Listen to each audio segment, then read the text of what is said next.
Liberdade é sempre uma categoria muito concreta, não é livres para fazer qualquer coisa que dê na telha. É uma liberdade que é uma forma de liberdade que não existia antes. O escravo não podia fazer esse tipo de contrato, o servo também não, porque ele não possuía uma mercadoria para comprar e vender. O trabalhador que foi desapropriado dos instrumentos de produção, agora é proprietário da sua força de trabalho. Por outro lado, o capitalista é proprietário do capital. Os dois são proprietários de alguma mercadoria que vai ser trocada. Os dois fazem isto livremente, quer dizer, não são obrigados. Não são obrigados no sentido jurídico e político. É claro que o trabalhador tem que fazer isto para sobreviver. E se nenhum trabalhador fizesse, o capitalista também não continuaria a ser capitalista. Mas isto é, digamos, uma coerção social. Do ponto de vista jurídico e político, não há obrigação nem do trabalhador, nem do capitalista de fazer este contrato, e muito menos de fazer com esta pessoa. Pode fazer com qualquer outra pessoa que esteja livre para fazer e disponível para fazer. Mas além disso, eles têm que ser iguais. Capitalista e trabalhador, neste momento, são iguais. Como a gente sabe que passa água por baixo dessa ponte, esqueçam essa água que passa por baixo dessa ponte. Por que eles são iguais? E por que isto não é uma mentira? O trabalhador tem uma mercadoria, né? Esta mercadoria, como qualquer outra mercadoria, tem um custo de produção. Você tem um valor. O capitalista tem uma mercadoria chamada capital, que também tem um determinado valor. Eles vão trocar entre si essas mercadorias. Quando o capitalista compra a mercadoria chamada força de trabalho do trabalhador, ele não está fraudando o trabalhador. Ele não está enganando o trabalhador. Ele está pagando o valor que aquela mercadoria tem. Em princípio, seria a mesma coisa como comprar uma geladeira, comprar um carro. Você paga o valor que essa mercadoria, o preço sempre vai oscilar ao redor da questão do valor, para baixo ou para cima, dependendo de outras circunstâncias, mas é ao redor da questão do valor e o preço vai oscilar. O preço expressa o valor, de alguma maneira. E, neste ato de compra e venda de força de trabalho, neste momento, os dois trocam equivalente. O capitalista paga o valor, o preço, expressando este valor da mercadoria chamada força de trabalho. Isto é verdade, isto não é fraude. O capitalista não está enganando o trabalhador. Claro que nós sabemos que, para a sorte do capitalista e azar do trabalhador, esta mercadoria produz mais valor do que ela contém em si mesma. Tá? Mas isso é outra questão. Neste momento, examinadas as coisas apenas na sua empiricidade, e isso é importante que se diga, porque a cientificidade moderna é fundada na empiricidade. E se você examina este ato na sua empiricidade, de fato, você vai ver que ele está pagando o valor que essa mercadoria tem. Não está enganando o trabalhador, não está fraudando. Muito bem. Este ato de compra e venda de força de trabalho deste jeito confere a esses dois contratantes, pela sua natureza, não é pela consciência que eles tenham, é pela sua natureza, pela natureza deste ato, confere a esses dois contratantes o direito, mas aqui não é jurídico, ainda não é jurídico, é o direito no sentido ontológico do termo. Ou seja, é alguma coisa que brota da natureza desta operação. Isto confere aos dois contratantes o direito de cada um buscar a satisfação dos seus interesses. O trabalhador vai procurar vender a sua mercadoria pelo melhor preço possível. Claro, seja direto, seja indireto, isso não importa. O capitalista vai procurar comprar esta mercadoria pelo menor preço possível. Claro. E esse é o jogo de briga entre os dois. Na compra e na venda estabelece esta relação. Um quer vender pelo melhor preço, outro quer comprar pelo melhor preço. E isto não pode ser eliminado. Pode ser delimitado, mas não pode ser eliminado. É natural. Os pensadores burgueses vão descobrir a igualdade natural. Claro, vão descobrir na base desta operação que eu descrevi, esta troca igualitária e tal. Começa uma teorização fundamentando este novo sistema social, agora na igualdade natural, fundamental para sustentar toda a ordem burguesa. O indivíduo singular, nós todos nascemos iguais, livres, racionais e proprietários privados. A nossa natureza é esta. E como isto está em período de ascensão, fundamentando uma nova forma de produzir rapidamente, intensamente a riqueza, parece que de fato se descobriu a roda. Ou seja, se descobriu a verdadeira natureza humana. E a verdadeira natureza humana não é desigualitária. É igual. A partir do exercício desta liberdade, desta igualdade, desta propriedade privada, é que surge a desigualdade. Mas a verdadeira natureza humana seria a igualdade. Ora, na medida em que se vai desenvolvendo esta teoria, ela vai chegar à conclusão seguinte: todos os homens são egoístas por natureza. O ser humano é assim por natureza. E isto significa que há uma precedência ontológica do indivíduo sobre a sociedade. Anotem isso. Há uma precedência ontológica do indivíduo sobre a sociedade. Esta relação entre indivíduo e sociedade, como eu falei ontem, muda completamente, porque antes a comunidade estava lá em cima e o indivíduo estava lá embaixo. Havia uma precedência ontológica da comunidade sobre o indivíduo. Agora, o indivíduo vira o eixo da vida social, porque é a partir da defesa dos seus interesses que se arma toda uma vida social. O indivíduo precede ontologicamente a sociedade. Isso significa que o ser singular, humano, já é humano ao nascer. Ou seja, ele tem as qualidades básicas que o definem como humano, não como resultado da vida social, mas como resultado de um dote natural. A gente não é livre porque se constrói livremente. A gente não é igual porque se constrói. A gente é assim ao nascer. Estou falando da teoria burguesa. Não estou dizendo que é assim. Para vocês verem depois a diferença substancial com outra teoria. E para perceber que esta teoria, do ponto de vista filosófico, é o sustentáculo desta forma de sociedade. E que essa teoria é profundamente introjetada na mente das pessoas. E é sustentada pela empiricidade. Na vida cotidiana, todo mundo tem que buscar a satisfação dos seus interesses. Então, parece saltar aos olhos.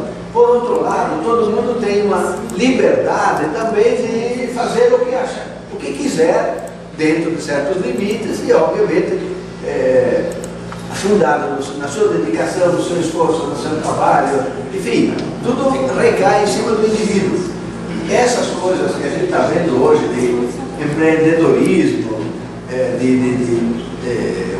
o esforço individual, garantir as suas situações, é mais velho que o tempo. É apenas a forma atual de uma coisa que foi cunhada lá nesta época. Muito bem.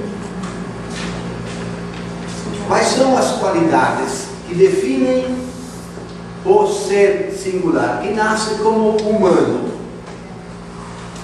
Varia um pouco de autor para autor, mas no geral, nós nascemos livres, iguais, proprietários e racionais. Ora, claro que na medida em que cada um, girando ao redor do seu interesse, busca a satisfação das suas necessidades, certamente vai haver conflitos. E se o conflito não fosse delimitado, a sociedade não poderia funcionar. Daí porque, segundo essa teorização, teve que surgir o Estado. Por que surgiu o Estado? Exatamente para delimitar, delimitar politicamente e juridicamente este egoísmo humano, que não pode ser eliminado, porque é constitutivo da natureza humana, mas que tem que sofrer determinada delimitação, sob pena de não permitir o funcionamento da sociedade. Na teorização greco-medieval, o Estado era uma necessidade, uma expressão da natureza humana, e da natureza humana boa.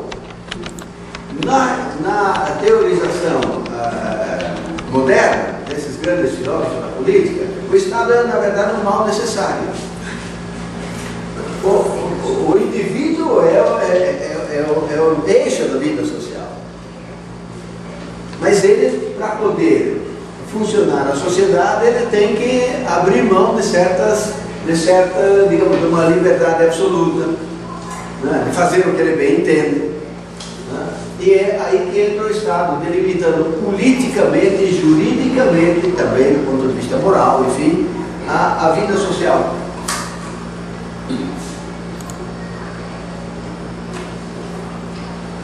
O que eu quero acentuar aqui é que nesta teorização, o Estado, esta dimensão política, é uma dimensão absolutamente necessária e insubstituível.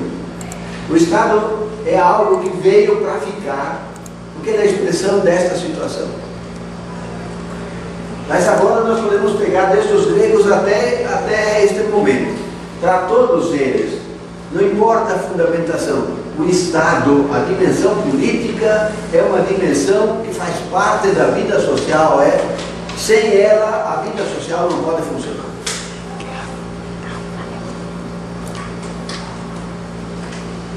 Bom, eu comecei a mostrar uma outra coisa que eu agora vou retomar. Esta categoria que funda a sociedade capitalista, que é a compra e venda de força de trabalho, faz, ao mesmo tempo, cria uma outra forma de produzir a riqueza, que agora é sob a forma do valor de troca e não do valor de uso, mas confere a estes dois sujeitos o direito de cada um brigar pelos seus interesses particulares. É aí que surge o típico individualismo burguês. Mas é um individualismo surgido de determinadas relações sociais, não é da natureza humana. Este ato é o fundamento da cidadania e da democracia.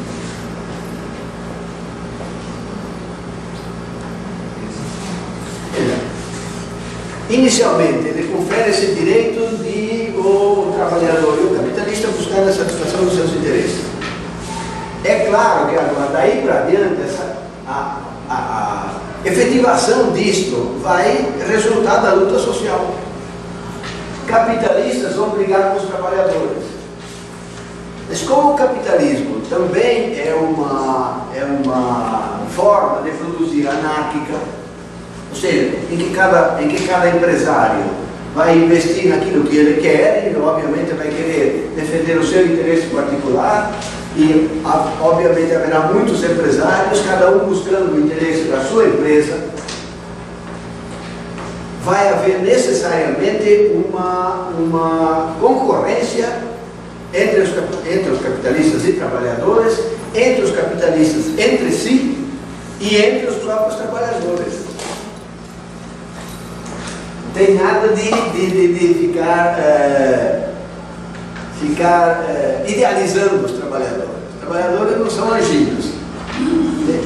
Como no capitalismo, quanto mais ele avança, mais a coisa se torna complexa, vão surgir mais setores específicos entre os capitalistas e entre os próprios trabalhadores, e cada um vai organizando seus interesses particulares e obviamente vai bater de frente com outros grupos que também brigam pelos seus interesses particulares. Ou seja, a concorrência é universal e faz parte do sistema capitalista. De um lado, isto garante que cada grupo social brigue por direitos. Se vocês acompanham o processo social de construção dos chamados direitos civis, políticos e sociais, vocês vão ver que é resultado de uma briga concorrencial.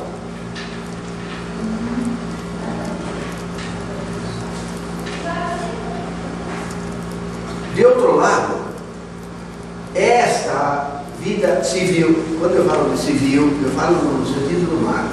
Vida civil aqui significa vida econômica, não é vida civil como se entende hoje sociedade civil.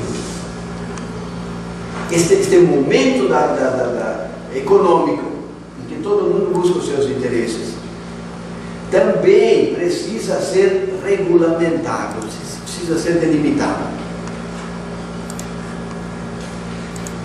Se não houvesse um poder político, não houvesse um poder jurídico que regulamentasse esta briga de todos contra todos, obviamente a coisa não funcionava.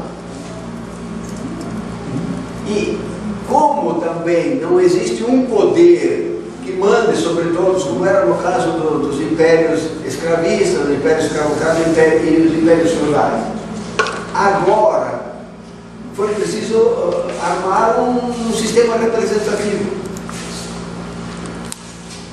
As formas que ele teve variam ao longo do tempo, mas fundamentalmente é o sistema democrático que faz com que se estabeleça determinada regulamentação política, dentro da qual as coisas podem fluir, mas que todos têm que concordar. Vamos estabelecer um processo eleitoral. Muito bem. No processo eleitoral, todo mundo vota e estabelece os seus representantes, os representantes fazem as leis, enfim, há todo um processo democrático. Entendo eu, posso estar errado, que esta é a base da cidadania e da democracia burguesas. Por que eu friso isso? Porque vocês sabem que tem teorizações, inclusive no âmbito marxista, que afirmam que não há. Não, por favor, termina. É porque o senhor no início disse que a gente poderia dialogar, pode? Claro. Não, mas por favor, termina o raciocínio. Deixa eu só terminar a frase. Aí depois... Há uma teorização, e depois eu volto a ela, no interior do marxismo, que afirma que não há uma conexão essencial entre o momento político cidadão democrático e o momento privado, que é o sistema econômico. Repito, há teorizações que afirmam que não há uma relação essencial. Relação, quando eu falo de relação essencial, entendo aquilo que eu fazia referência ontem. Uma dependência ontológica de determinada coisa em relação a outra. Há quem afirme, depois eu vou dar algumas coisas, há quem afirme que não há uma dependência ontológica da democracia e da cidadania em relação à vida privada, à sociedade civil. Por favor, sociedade civil é um momento econômico. E depois eu vou tirar as consequências disso.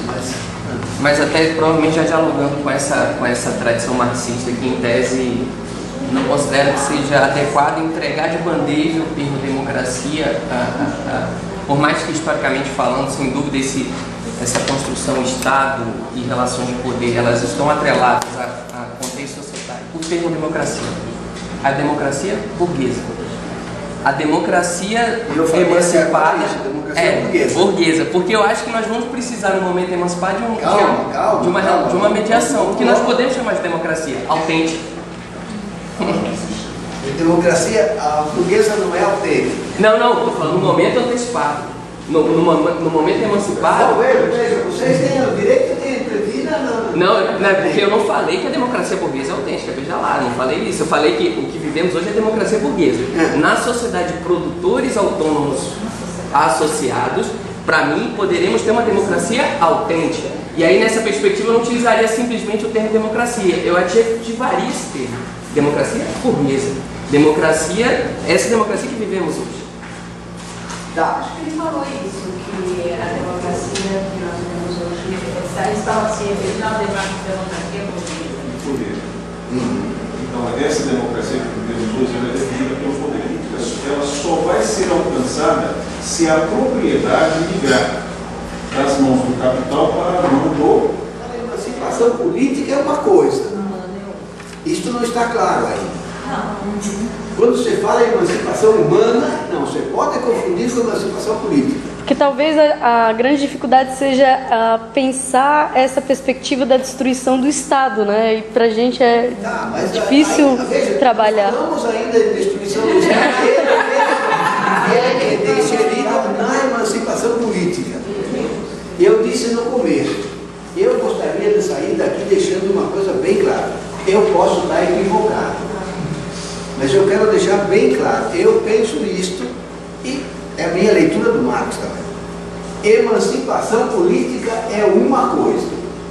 Entre ela e emancipação humana há uma ruptura essencial. Uma coisa é uma coisa, outra coisa é outra coisa. Então, quando alguém pensar em emancipação humana, não diga emancipação política. Mas neste momento ainda não chegamos na emancipação, só ele de enxerido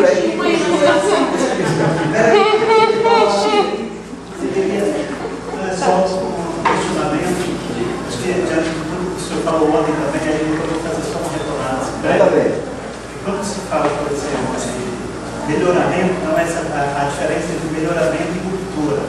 Se romper com a que o senhor usou o termo pensar na radical e a transformação radical. E aí, então, eu estou tomando o seguinte, quando a gente fala de liberdade, democracia e cidadania, e aí, do ponto de vista da sociedade portuguesa, que o senhor tem me tratado muito bem, acho que eu estou tomando assim como slogans. Então, quer dizer, a sociedade portuguesa toma essas categorias como clichês e não como uma dinâmica de transformação. Então, se a gente tomar esses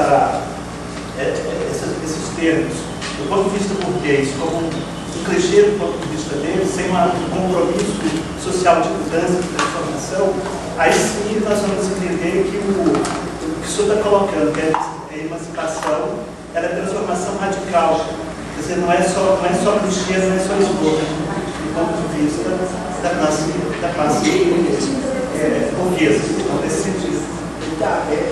Quando a gente fala em clichê, é uma coisa meio negativa, meio pejorativa, né? O clichê no sentido de como a classe usa as dominantes. Veja, democracia burguesa e cidadania não é clichê. Não, do ponto de vista não. Sabe por que não é? Porque ele nasce desta base que é o compra e venda de força de trabalho. Tanto não é uma espécie de slogan que a gente vai usando, só foi meio que enganar os tolos. Mas não é não. É uma coisa, emancipação política é uma coisa real. real. Ela nasce da compra e venda de força de trabalho, deste ato que funda a sociedade burguesa. Diga. Não, quando você estava falando exatamente desse momento aí, desse começo de composição do capitalismo, né, de saída da Idade Média, aí eu anotei aqui uma pergunta, que é isso que você já estava falando agora. A ideia de emancipação política tem a ver então com a constituição do Estado burguês e o modo de participação a qual nós estamos submetidos, que entendemos como política enquanto algo autônomo, uma espécie de organização autônoma dessas questões que são desse mundo colocado pela compra e venda de força de trabalho. É essa a ideia? Então, assim, eu poderia dizer que a emancipação política existe com a constituição do Estado burguês. Só existe assim? É aí que a gente começa a falar em emancipação política? Isso é verdade, mas eu diria de uma forma um pouco diferente. Porque parece que a emancipação política nasce com o Estado burguês. E a emancipação política nasce com o capital. O fundamento do Estado burguês é o capital. Então a coisa é mais funda. Vamos chamar desde o começo. A matriz é a compra e venda de força de trabalho, que gera mais-valia, que gera o capital. Esta forma de sociabilidade gerada por este ato, para poder funcionar, tem que se converter no Estado moderno. Só para terminar. E o Estado moderno representa um momento universal, momento da universalidade. E o momento da universalidade é o outro lado da moeda, do momento da particularidade. O Marx, na questão judaica, faz menção à cisão entre o citoyen e o bourgeois. Citoyen é o cidadão. Cidadão significa o ser singular despido das suas categorias concretas. Não importa se você é patrão, se você é trabalhador, se você é tipo de trabalhador assado ou cozido, seu capitalista é deste ou daquele jeito, somos todos iguais. Enquanto participantes do momento político do Estado, nós somos todos iguais.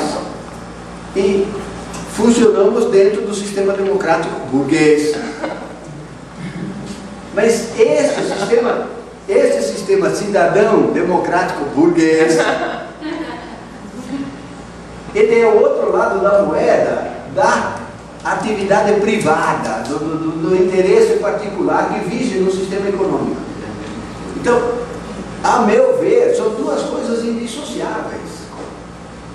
Não dá para dissociar o momento da cidadania e da democracia como se fossem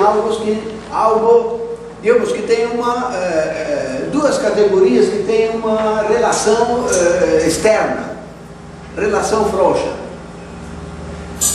Ou seja, que não tivesse uma dependência ontológica. Não sei se nos entendeu. Sim, simplificando, continua. Assim, você fala muito bem, né? Então eu vou falar de uma maneira mais grosseira. Assim, enquanto a gente estiver falando em termos de emancipação política, a gente está falando em termos do capital. E aí a chave da questão seria tirar da centralidade a política, como o senhor falou ontem, e focar o trabalho naquele sentido que estava sendo falado ontem. Por aí? A centralidade política, que se configura com o capitalismo, né? Ela faz com que a gente fique patinando em uma espécie de reformismo, já que a gente está falando sempre nos termos do capital. E aí o passo seria, então, focar o trabalho no sentido de que ele é que mudaria o tipo de sociabilidade. Sim. Mas ainda não chegamos lá. Tá. Mas então, assim, de certo modo, é tirar a centralidade da política. Não política no sentido, mas política nesse sentido burguês, participação democrática. Por que o capitalismo implica a centralidade da política? Divisão em classes sociais. É uma forma supostamente mais humana de mediar esse conflito de interesses. Exato, porque o sistema econômico, o funcionamento dele é algo que devém da natureza humana. Como nós somos iguais, livres, proprietários e egoístas, isto não pode ser mudado. As leis econômicas são eternas, são naturais. Nesse sentido. Bom, o que é que nós podemos fazer diante disto? É organizar um Estado. Isso nós podemos fazer, um Estado assim, assado, cozido, um sistema democrático burguês, mais ou menos aperfeiçoado, um conjunto de direitos civis, políticos, sociais, etc., mais ou menos aperfeiçoado. Isso nós podemos fazer. Ou seja, há uma pressuposição nesta concepção, há uma pressuposição que nós, cidadãos, vivendo neste sistema democrático, temos a centralidade no processo. Nós vamos organizar isso, ou seja, os limites ao desenvolvimento do egoísmo humano nós estabelecemos.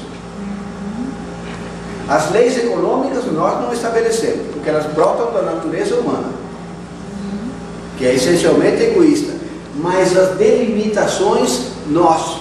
Então nós podemos, isso está visível hoje, né? Os economistas, os políticos estão atarefados buscando como delimitar, como enquadrar o capital para que ele não destrua demais a humanidade. A centralidade da política decorre disso.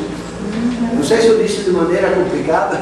Esta sociedade, não pensem numa outra possível, pensem dentro desta. A emancipação política só existe dentro do capital. A questão é entender como é que ela se arma, como é que nasce a emancipação política, qual é a natureza dela e qual é a função social dela. Pense sempre dentro deste esquema. Eu estava dizendo, a emancipação política começa com uma forma de produzir a riqueza que vai colocar o mercado como centro da vida social. E que isto vai implicar uma reconfiguração das relações entre o Estado e a economia.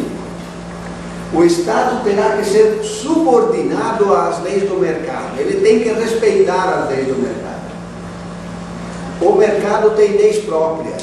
Ou seja, esta forma de produzir a riqueza, que produz mercadorias, que vão no mercado, que as pessoas precisam comprar e vender, nasce do fato de que o trabalhador é transformado em mercadoria e tudo que ele produz é mercadoria. Este é o básico. Este é o básico. Para que isto funcione, sempre dentro desta sociedade, para que esta sociedade que nasce deste ato funcione, ela tem que dar origem a uma outra esfera, que não é esta esfera da produção, da vida civil, da produção econômica. Na esfera da produção econômica, vige o interesse individual, particular.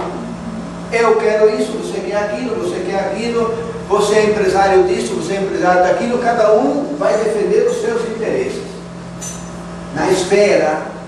Nesta esfera, vige o que o Marx chama de vida privada. Vida privada não é dentro da minha casa não, hein?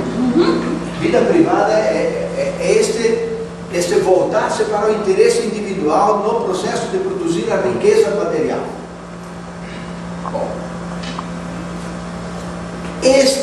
o funcionamento desta forma de sociedade fundada no mercado exige que se constitua um universo universal, um momento de universalidade que nos transforme a todos em cidadãos. A transformação de todos em cidadãos significa irmos das nossas qualidades concretas. Igualar todo mundo. Agora, se todo mundo aqui é desigual, é claro, para eu designar todos como um nome comum, eu preciso esquecer a concretude de cada um. O que nós somos nesta sociedade, neste momento político, jurídico? Cidadãos, ou seja, iguais perante o Estado, perante a lei. Em princípio, nós somos iguais. Somos iguais porque é difícil a gente fazer essa abstração, porque nós estamos acostumados com a desigualdade. Fulano que tem muita grana, claro que ele compra os juízes, compra o poder econômico, político, jurídico, compra tudo. Mas esqueçam isto. Esqueçam isto. E, tirando isto de cena abstratamente, mas no sistema burguês, de fato, nós somos todos despidos desta concretude. E todos somos iguais perante a lei. Em princípio, todos somos iguais perante a lei. O próprio símbolo da justiça com a faixa, em tese, já remeteria essa compreensão. Exatamente. Não enxerga aqui igualdade formal, que a gente sabe que é isso. Então, esse sistema implica, pela sua natureza, ao mesmo tempo, a desigualdade social e a igualdade formal. Igualdade no âmbito do Estado, do sistema jurídico, político. Em princípio, todos somos iguais. Em princípio, todos podemos participar dele. Mas no âmbito privado, no âmbito econômico, nós somos desiguais. Você é trabalhador e eu sou capitalista. Aí, deste ponto de vista, não há como sermos iguais. Bom, esta sociedade é assim. Isto é a emancipação política. Veja, neste momento, você como trabalhador, você é livre. Livre para fazer um contrato comigo, ou com ele, ou com outro, não é obrigado a fazer esse contrato com alguém.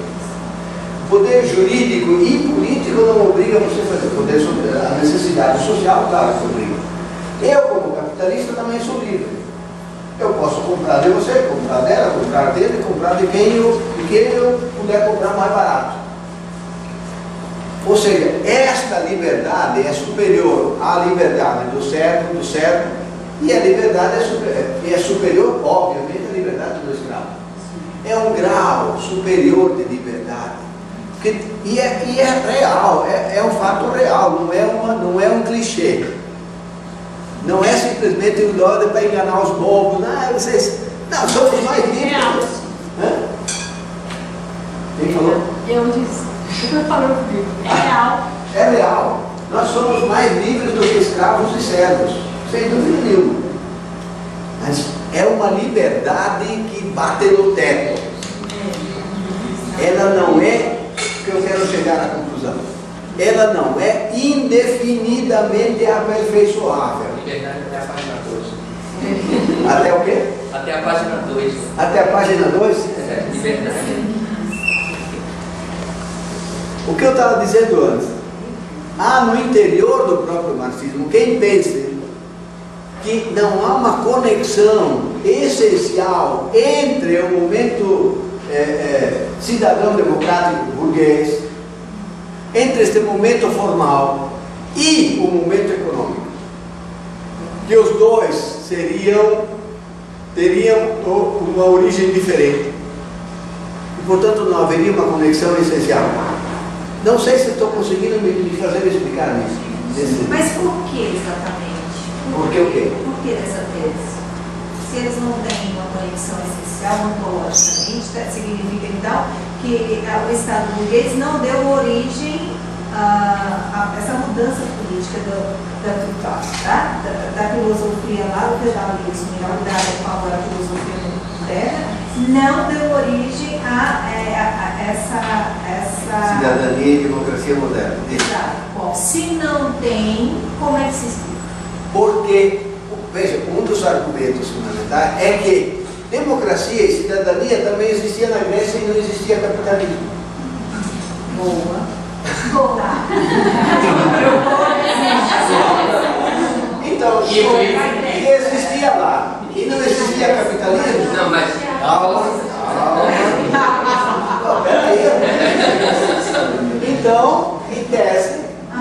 significaria que pode existir democracia e cidadania sem existir capitalismo.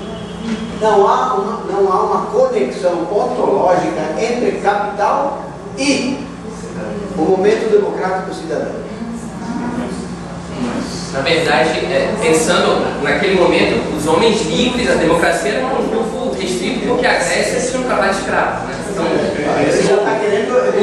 os bens materiais é que os escravos estavam fazendo, os homens livres, enfim, tinham a possibilidade. Mas a discussão não foi bem assim.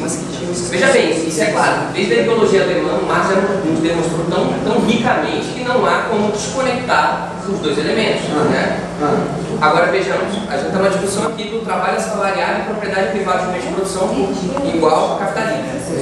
Trabalho assalariado e propriedade privada de meios de produção. Em um Estado burguês, que é uma universalidade, em tese seria o espaço para garantir que esse egoísmo, que em tese seria natural na perspectiva burguesa, não crie um limite da catástrofe. Conflito generalizado. No outro momento, e aí, mas talvez amanhã seja um momento, porque amanhã vem educação e emancipação. Você está apressado. É porque a gente acabou indo para lá, né, nessa discussão. Mas se você tem vencemos o trabalho assalariado, vencemos a propriedade privada dos meios de produção. Não há mais empresários, vencemos. Para, desliga minha Não, mas ele está falando de Estado. Desliga não para de falar de Estado.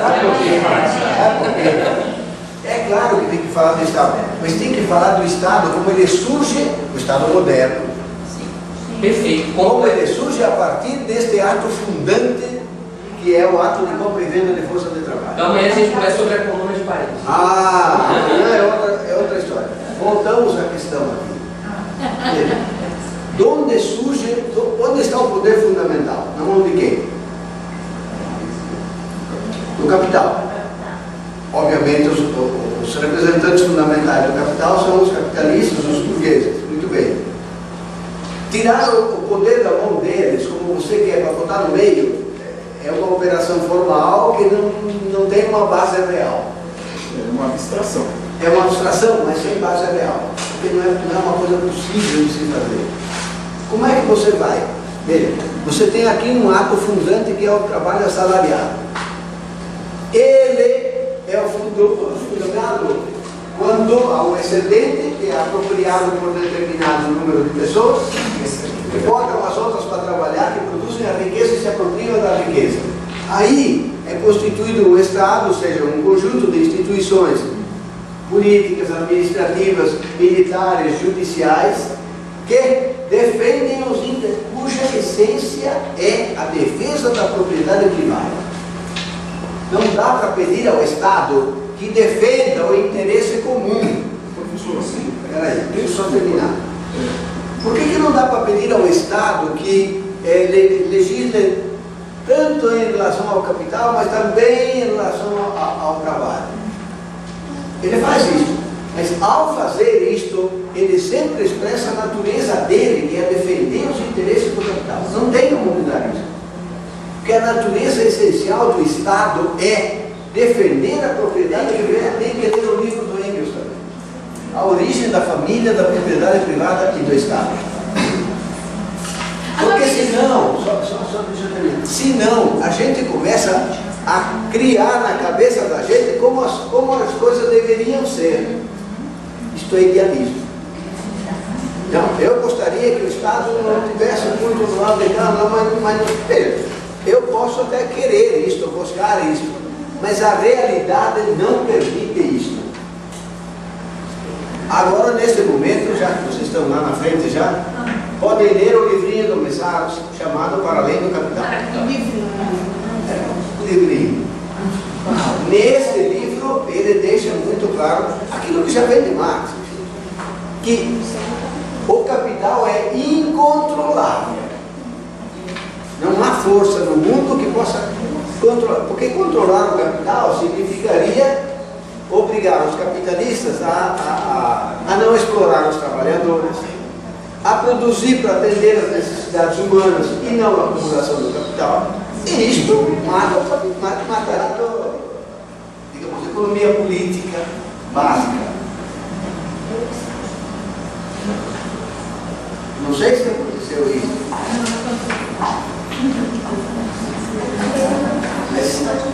Aí a gente teria que começar no começo.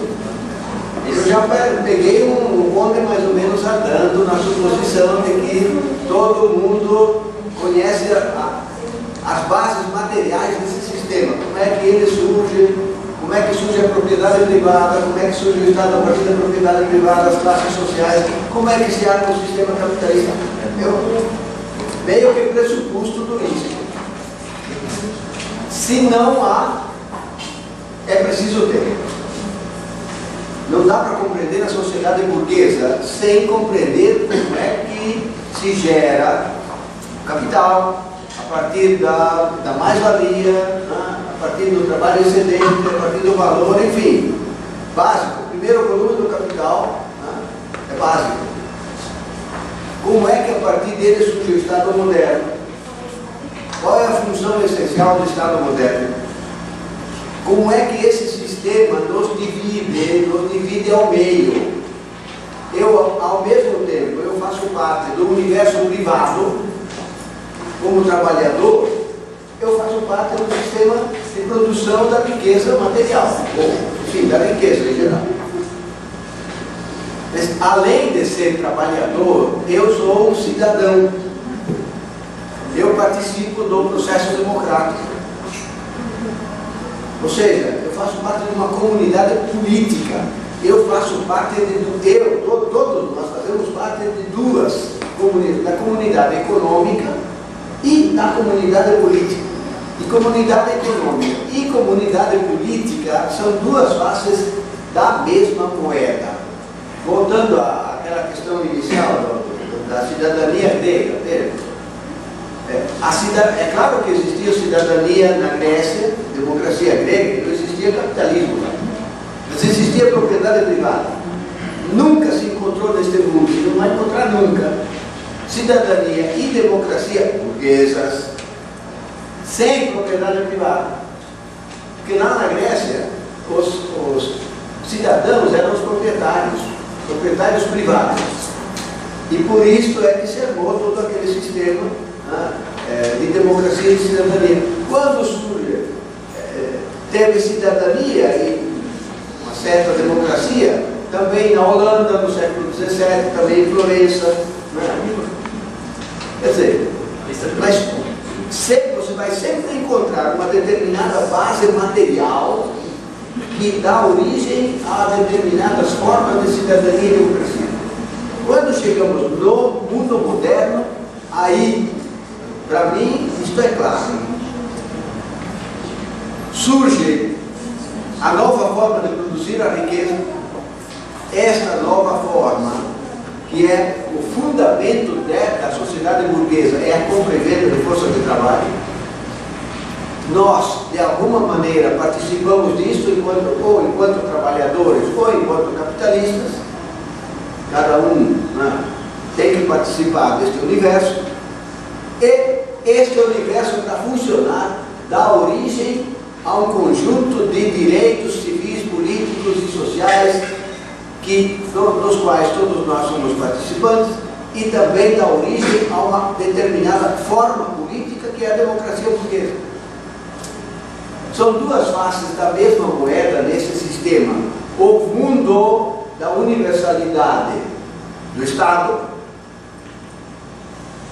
e o mundo do momento privado, particular, que é o momento econômico. Este conjunto, essa autonomização do capital em relação ao Estado, que é uma autonomização relativa, porque o Estado pode interferir no capital no sentido de uma certa delimitação. As leis do capital não nascem da natureza humana egoísta, segundo essa tradição. Elas, portanto, não podem ser mudadas. O que o Estado pode e vai fazer é uma delimitação disso. Ele não pode acabar com essas leis econômicas e também não pode obrigar essas leis econômicas a produzirem no sentido de atender às necessidades humanas e não atender às necessidades da reprodução do capital. Porque o Estado não pode fazer isso. Voltando agora tecnicamente, há uma dependência essencial, no sentido, aí, a palavra ontológica do Estado em relação ao mundo. Me permitam dizer as coisas com todas as letras, com todo o respeito, mas com todas as letras. Sem essas leituras básicas, você vai a cantoninho. Eu estava dizendo para alguém aí o seguinte: se você está ao sopé de uma montanha, você tem uma visão. Se você está na metade da montanha, você tem uma outra visão, mais ampla. Se você está no cimo da montanha, você tem a melhor visão possível. Por que cargas d'água? Tanta gente que se diz materialista dialética, materialista histórica, não estuda mais. Ou lê alguma coisa do Marx. Estou falando de todo mundo, falando na média. E a média é que eu tenho batido nesse país inteiro e visto isso.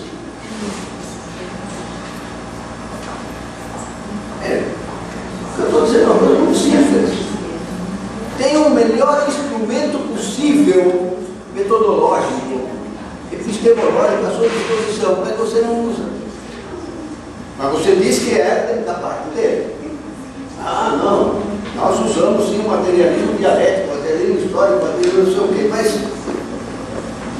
você pergunta, você estudou a ideologia alemã? Você estudou as glosas críticas? Você estudou a questão judaica? Você estudou o Capital? Você estudou a Guerra Civil na França? Você estudou isso? Alguma coisa está profundamente errada. Porque não é uma questão de eu prefiro isso, não, eu prefiro ler Foucault, Marx. Tudo bem, tem todo o direito. Agora, não venha dizer que você tem o melhor instrumental para entender a realidade. Fiquem à vontade para contra-argumentar. Nessa parte eu bato sim, de martelo. E com um argumento muito simples, muito claro. A quem interessa compreender esta sociedade até a sua matriz mais profunda? A quem? Aos trabalhadores. A burguesia não quer. Não quer, não. A ela não interessa compreender a sociedade até a sua matriz mais profunda. Claro que não. Por isto que os intelectuais que se relevam da burguesia, assumem a perspectiva burguesa, não, obviamente não vou estudar Marx. Porque para eles o importante é reproduzir esta sociedade. Para eles o importante é afirmar: nós somos egoístas por natureza, a desigualdade social é insuperável, então a gente tem que aperfeiçoar esta ordem social, porque é a melhor possível. Delfim Neto até estuda, né? Mas pro lado errado. Mas a gente, se nós dizermos, nós assumimos a perspectiva dos trabalhos, vai ser coerente.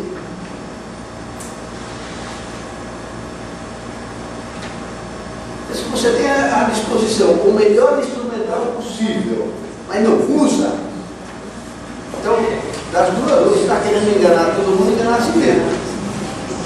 Desculpem um pouco a agressividade da colocação, mas é isso que tem que ser enfatizado. E a minha sugestão é que você saia daqui e pegue aquele meu roteirinho lá, estudar Marx. Quando você pode chegar lá, não, isso eu já estudei tudo, ótimo, maravilha, vai para dentro. Aí, um roteiro de aprofundamento. Mas se não, faça livro isso mesmo. Senão não dá. Isto é básico, é fundamental. Voltamos à questão.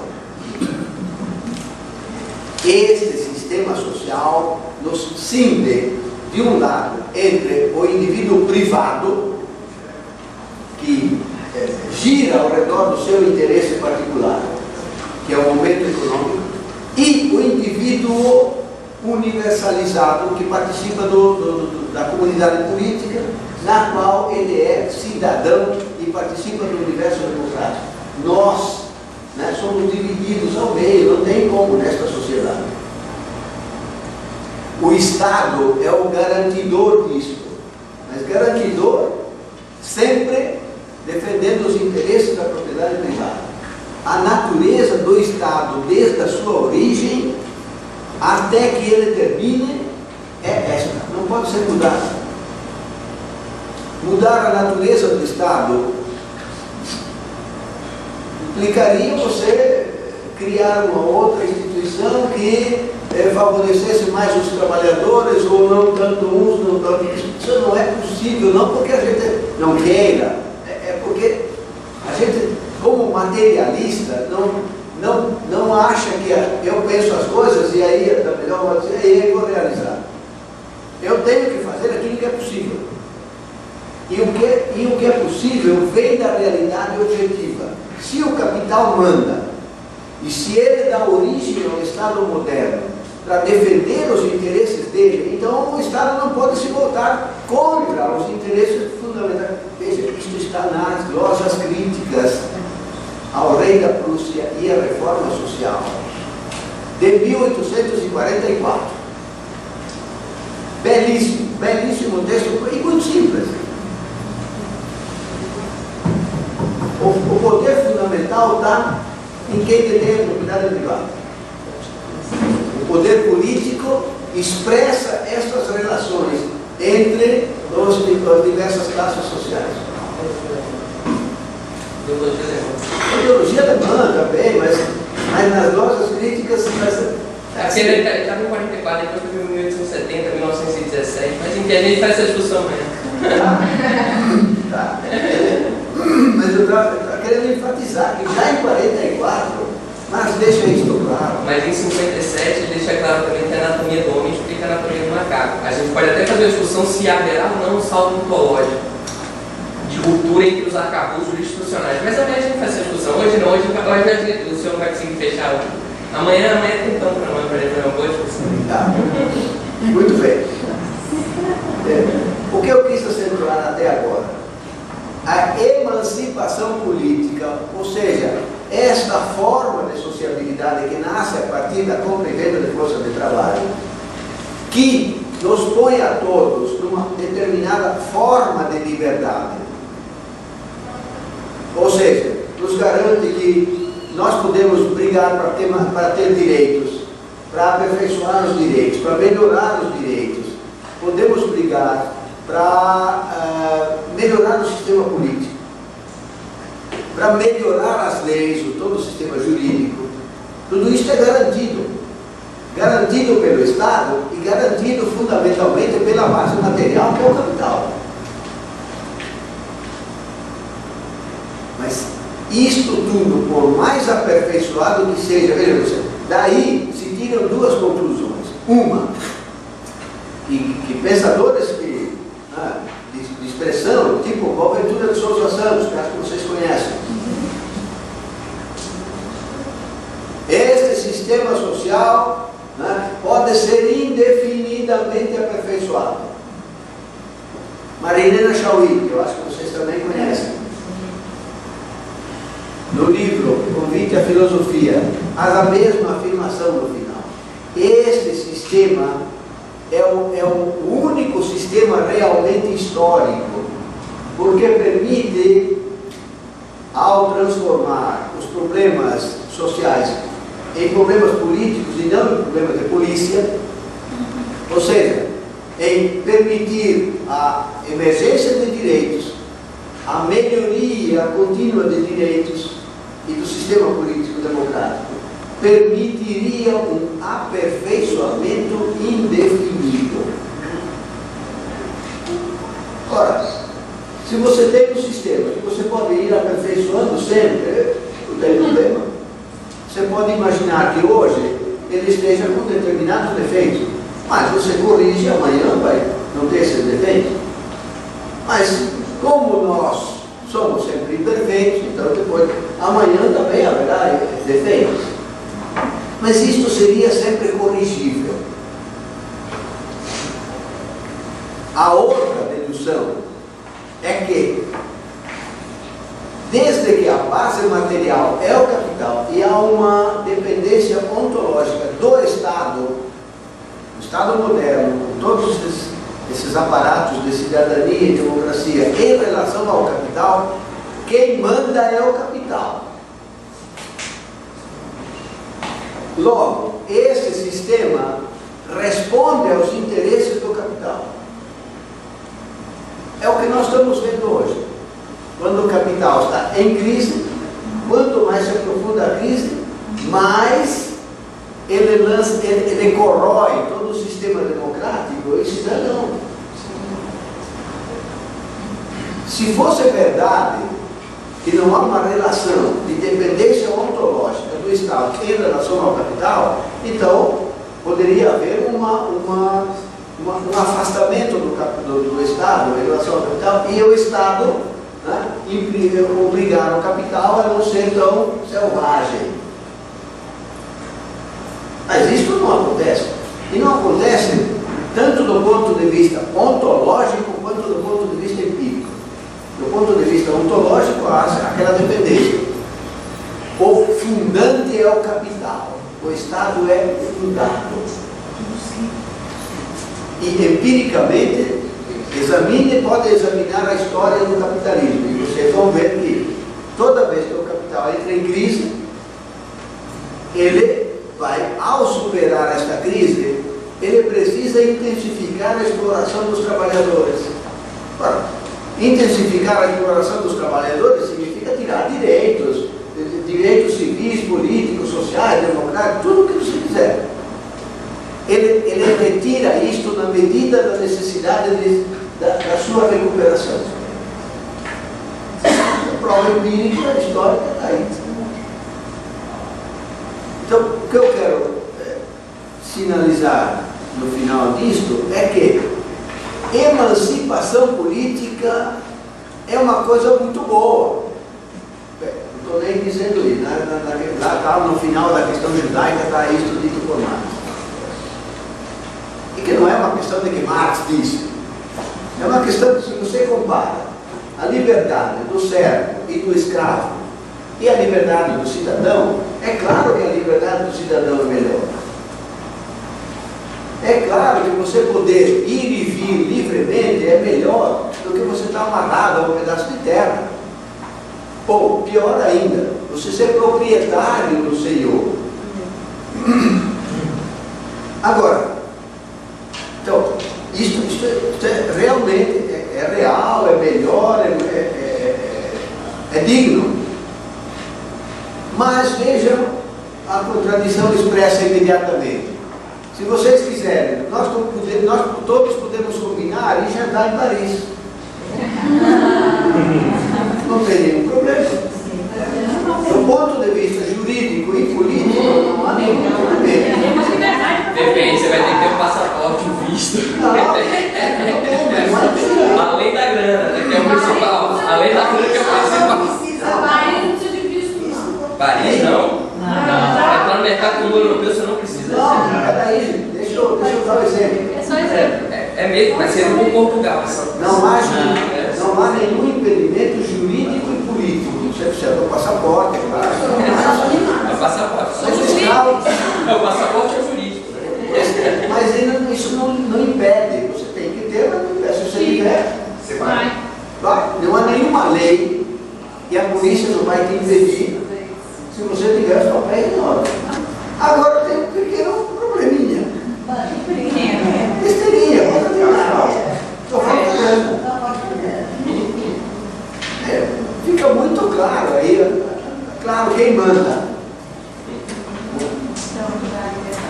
É óbvio, o escravo não podia dizer, vamos almoçar em Paris. E o servo também não. Ele não podia nem sair do feudo. Nem nada. Vamos fazer um supositório que o escravo descobrisse um tesouro, ou o servo descobrisse um tesouro. Ele não podia usufruir daquilo. Nós podemos, se alguém ganhar na loteria, pode jantar em Paris. O que eu quero demonstrar com isso é tanto o positivo, o lado positivo da emancipação política, quanto os limites dela, os limites essenciais. O paradoxo do limite da liberdade. Os limites da liberdade, exatamente. Desta liberdade. Esta forma de produção da riqueza material, ao mesmo tempo, fundamenta uma determinada liberdade, que é real, e é um progresso na história da humanidade, mas, ao mesmo tempo, coloca determinados limites. Se você não tem grana, a esquerda tomou o governo nesses últimos anos, do Lula para cá. Sim. O que é que tomaram o Estado para, através do Estado, ir aperfeiçoando cada vez mais os direitos, as políticas públicas, as políticas sociais, ou seja, através do Estado nós vamos dominar o capital, obrigar o capital a atender os interesses dos trabalhadores. O que é isso, se não acreditar na emancipação? No máximo, na emancipação que foram gestadas, algumas políticas que foram gestadas, muitas estavam dentro da orientação do próprio capital, política de inclusão, políticas afirmativas. Seria nesse sentido também? Mas vocês querem um exemplo mais forte ainda? Peguem a Revolução Russa, que foi algo muito mais adiante do que qualquer coisa que se fez aqui no Brasil, e bateu no mesmo teto. Pois é. Fez muitas coisas muito legais, muito interessantes, sem dúvida nenhuma. E hoje? Mas bateu no teto de quem manda lá. Porque lá continuou a ser extraída a mais-valia. Ele vai entrar na discussão da União Soviética e ele vai ter um pano para mão, mas aí é questão de condição objetiva, de ser imperialista. Não está só no campo da minha vontade de querer fazer. É isso, meu querido, mas o que eu estou querendo sinalizar é que enquanto se produz capital, não obstante ter tido a revolução, continua a ser produzido excedente e que alguns continuaram a se apropriar de forma privada deles. Isso. Então, não houve revolução. Não houve revolução. Mas aí amanhã a gente vai Mas vocês querem mais uma prova do que eu estou dizendo? Não se fala tanto de direitos humanos. Sim.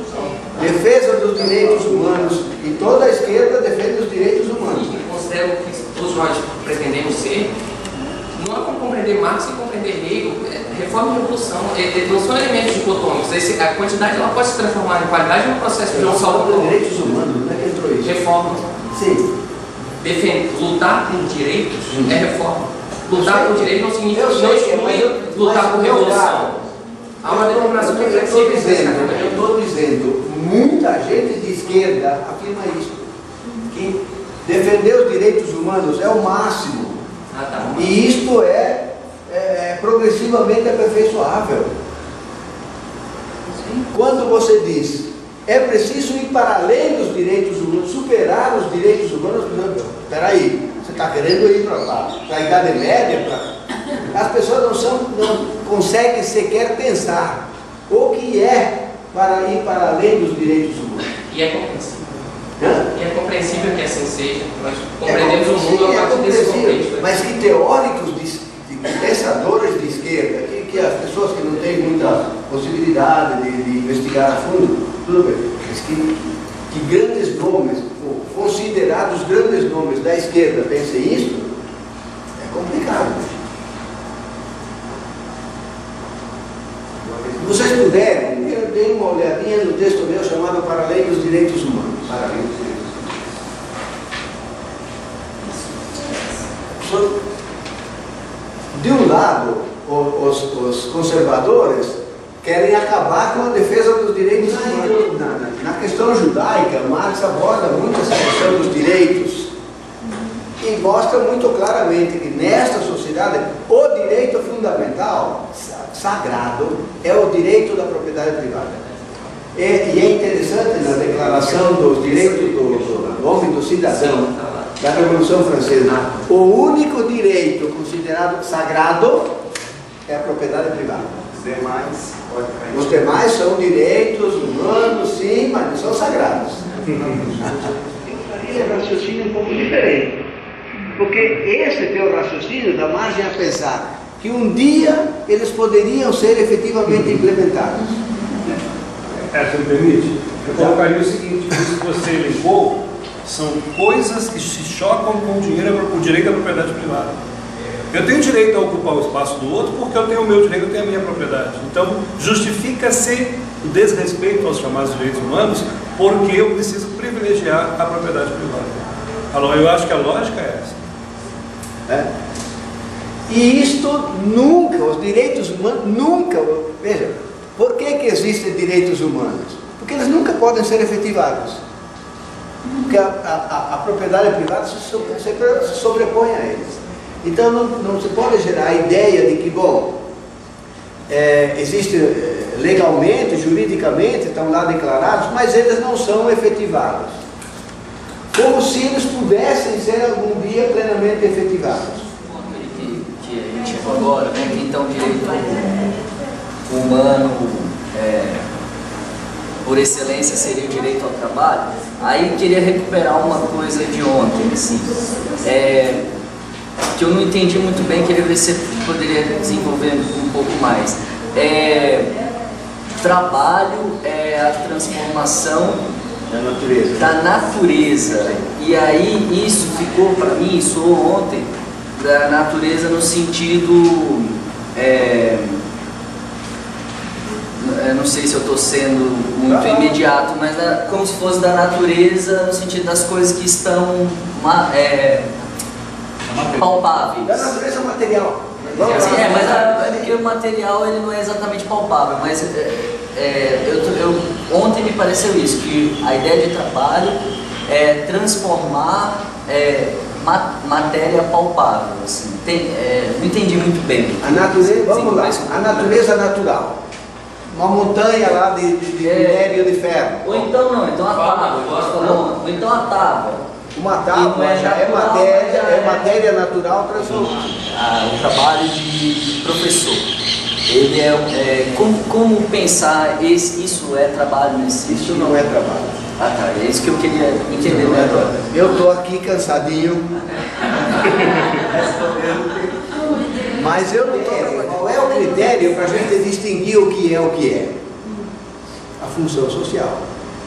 Qual é a função social daquela atividade de transformação da natureza? É criar os bens materiais necessários à existência humana. Qual é a função de uma aula? Não é criar os bens materiais necessários à reprodução social. É outra função. Concorda? É trabalho. É mexer com uma matéria natural, não social. Veja, então, o que eu estou fazendo aqui é agir sobre a consciência de vocês. A consciência de vocês não é uma matéria natural, ainda que tenha cérebro, tenha essa base natural, mas é uma matéria que dispõe, que não é regida por leis puramente causais. Veja, uma coisa é a gente analisar o trabalho dentro do capitalismo. Porque a aula, eu estou falando especificamente da função do professor, que era só fazer aquela discussão do trabalho material. Eu sei, é uma discussão polêmica, isso é difícil. Eu tendo a me aproximar do senhor, na perspectiva que a aula, poesia, são práticas sociais, e não são trabalho. Trabalho é ser ele que esteve presente nesses 300 mil, é o ser humano literalmente interagindo com a natureza, para dar conta da necessidade do estômago e do imaginário. Porém, se eu levo em consideração que o ser humano é uma força produtiva, se eu levo em consideração que transformar a natureza em meios de produção, em meios de subsistência é trabalho, e eu estou qualificando uma força produtiva pela aula, isso aqui, minimamente, aqui a gente está numa discussão de educação que transcende o simples preparar para uma força produtiva, a gente está fazendo uma discussão de humanidade. Mas aqui não há um momento que minimamente você sim produz meios de produção na perspectiva de preparar forças de trabalho. Se você não é força de trabalho... Veja, aí é uma confusão. Eu posso estar aqui dando aula para engenheiros. E com isso estou preparando aqueles lá para ir trabalhar na plataforma. Isto é uma praxis cuja função social não é transformar a natureza. Eu volto ao meu exemplo anterior, eu posso estar formando engenheiros que vão trabalhar numa plataforma de petróleo para extrair petróleo, portanto, transformar a natureza. Mas o meu objetivo não é transformar a natureza, é transformar a cabeça de vocês. Que é uma força produtiva. Ou seja, é agir sobre uma subjetividade que tenha liberdade de dizer, eu aceito, ao estar escrevendo um livro, ou fazendo uma música, ou escrevendo uma tese, uma dissertação e tal, eu estou trabalhando no sentido genérico do termo, não no sentido específico do termo.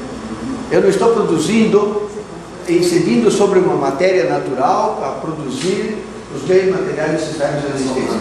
Mas, como todas as atividades humanas têm o mesmo modelo, prévia ideação, eu tenho que preparar uma aula. Eu tenho que agir sobre uma determinada matéria, que não é matéria natural, é uma matéria social, que é diferente da matéria, não é regida por leis de caráter puramente causal. E quero atingir um objetivo. Claro, eu venho aqui, trabalho produtivo de quê? E como no capitalismo o problema central é produzir mais-valia, então tudo se refere a mais-valia. O trabalho produtivo de mais-valia, ou o trabalho improdutivo de mais-valia. Aí você usa a categoria trabalho em outro sentido. Naquele sentido ontológico geral, é daquele jeito. A emancipação política é uma categoria que tem uma determinada origem, portanto um determinado fundamento, que tem uma determinada natureza, a relação Estado-economia, a subordinação do Estado às leis do mercado e a transformação de todos os indivíduos em cidadãos e a constituição do sistema democrático, né, que é o democrático burguês, e que é uma coisa positiva, mas tem limites insuperáveis. E por mais que ela seja aperfeiçoada, e obviamente o aperfeiçoamento maior ou menor depende da luta de classe, depende de uma série de outras circunstâncias históricas, da formação de um determinado país ao longo do processo histórico. Ela pode ser, ela é uma coisa elástica, digamos, ela tem uma certa folga, mas ela bate num teto, bate nos limites insuperáveis. E se é para pensar num sistema social em que os indivíduos sejam plenamente livres, aí temos que começar a botar um outro fundamento. Este fundamento que cria mais-valia, o capital, etc., ou em determinados limites absolutamente insuperáveis. É isso que eu queria colocar.